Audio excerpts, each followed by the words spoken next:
नमस्कार। प्रस्तुत है आज का चिंतन। आस्तिक जनों की प्राचीनतम उपासना का पर्यवेक्षण करने पर प्रतीत होता है कि भगवान के दृश्य प्रतीकों में सर्वप्रथम मान्यता सूर्य को प्राप्त हुई। वह प्रत्यक्ष एवं दृश्यमान भी है। अन्य देवताओं के नाम रूप कल्पित हैं। जिस आकार प्रकार में उनका वर्णन हुआ है वैसा कहीं प्रत्यक्ष दृश्यमान नहीं होता। प्रतिमाएं उनकी विशेषताओं को ध्यान में रखकर कल्पित एवं विनिर्मित की गई हैं। यही कारण है कि अन्य देवताओं के मुखमंडल, वाहन, आयुध, परिधान, आच्छादन आदि में अंतर मिलता है, किंतु सूर्य के प्रत्यक्ष उदीयमान रहने के कारण उसका आकार सुस्थिर रखा गया है। पुरातन काल से लेकर अद्यावधि सूर्य प्रतीकों में कोई अंतर नहीं पड़ा है। सूर्य को चतुर्भुजी माना गया है। यह धर्म, अर्थ, काम, मोक्ष का प्रतीक है। 4 वर्ण और 4 आश्रम भी इन्हें कहा जा सकता है। ब्रह्मा, विष्णु, महेश और गणेश, यह 4 देव भी सूर्य की 4 भुजाओं में समाहित है। एक चक्र का रथ प्राकारांतर से सुदर्शन चक्र है। इसे विश्वव्यापी गतिशीलता कह सकते हैं। ऊर्जा का शक्ति स्रोत भी यही है। भगवान का प्रधान आयुध सुदर्शन चक्र है। विश्व, ब्रह्मांड, सौर मंडल, परमाणु परिभ्रमण का चक्र इसी आधार पर गतिशील है। भ्रमण से शक्ति उत्पन्न होने का सिद्धांत पदार्थ विज्ञानियों को भी मान्य है। उत्पादन, अभिवर्धन, परिवर्तन का एक सुनियोजित चक्र है जिसके अनुसार प्राणियों, वनस्पतियों एवं पदार्थों का उत्पादन, विसर्जन होता रहता है। अस्त्रों में वे ही अधिक शक्तिशाली होते हैं जिनके पीछे भ्रमण गति काम करती है। जिन दिनों रण क्षेत्र पर हाथियों का प्रभुत्व था, उन दिनों उनकी सूंड से लोहे की जंजीर बांधी जाती थी। वह उसे घुमाता था और सामने उपस्थित शत्रु समुदाय को तितर बितर कर देता था। सौर मंडल एवं अन्य ग्रह नक्षत्रों में यह गतिशीलता ही गुरुत्वाकर्षण से लेकर अनेकानेक प्रकार की क्षमताएं उत्पन्न करती है। फलतः प्रकृति के अनेकानेक प्रकट अप्रकट क्रियाकलाप गतिशील रहते हैं। भ्रमणशीलता के अद्भुत प्रवाह में यह ब्रह्मांड सतत नियत निर्धारित गति से चल रहा है और अधर में लटका हुआ है। सूर्य को सचेतन माना गया है। सविता, उसका रथ कलेवर ही वह है जो अन्य ग्रहों की भांति गतिशील रहता है, चमकता है, उदय अस्त होता है, जिसे अग्निपिंड भी कहते हैं। यह कलेवर ही अरुण है जो उषा काल के उपरांत स्वर्णिम आभा के साथ उदय होता है। सूर्य रथ में 7 अश्व जुते हुए हैं।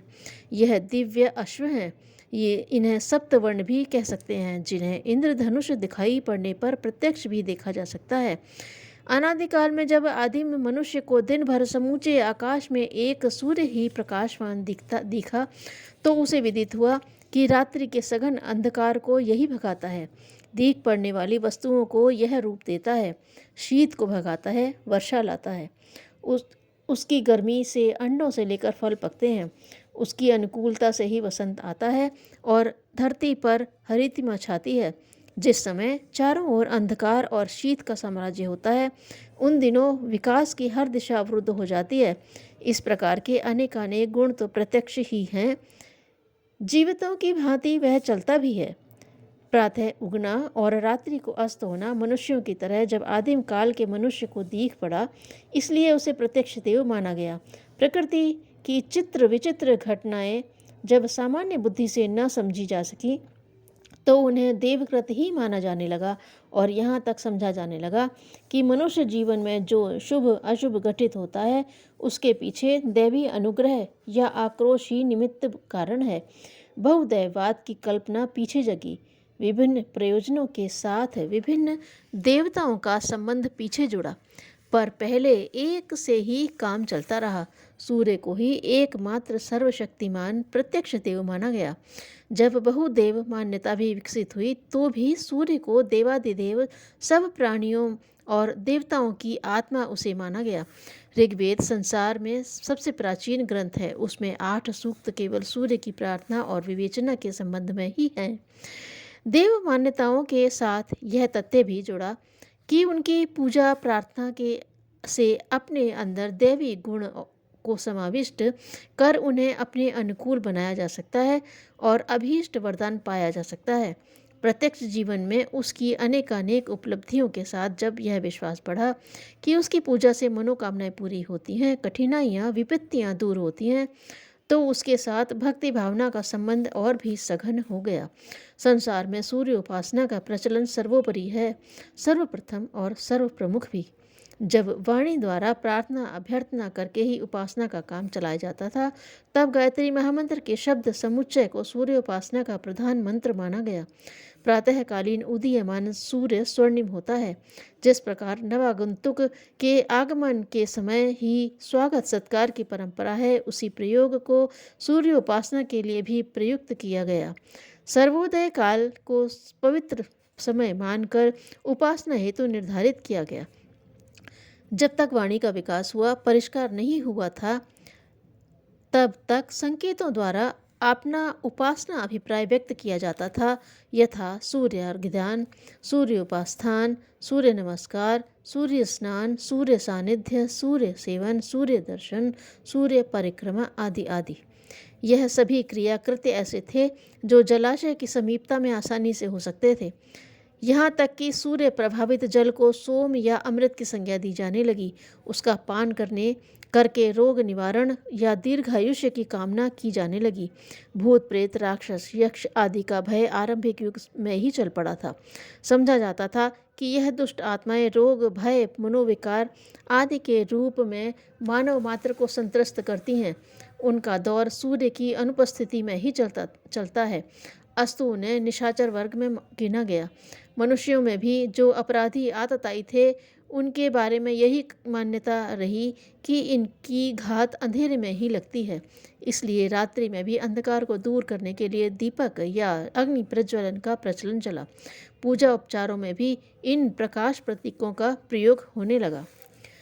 सूर्य साधना के संबंध में शास्त्रकार लिखते हैं,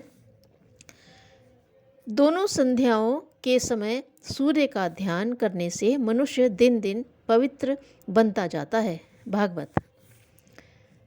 दोनों उदय अस्त की संध्याओं में सूर्य की उपासना करें। अन्य प्रकार की उपासनाएं न बन पड़े तो कम से कम इतना तो प्रत्येक साधक को करना ही चाहिए। सूर्य पुराण। अनंत शक्ति वाले सविता का प्रातःकाल स्मरण करना चाहिए, जो शत्रु भय तथा रोगों को हरने वाला परम तत्व है।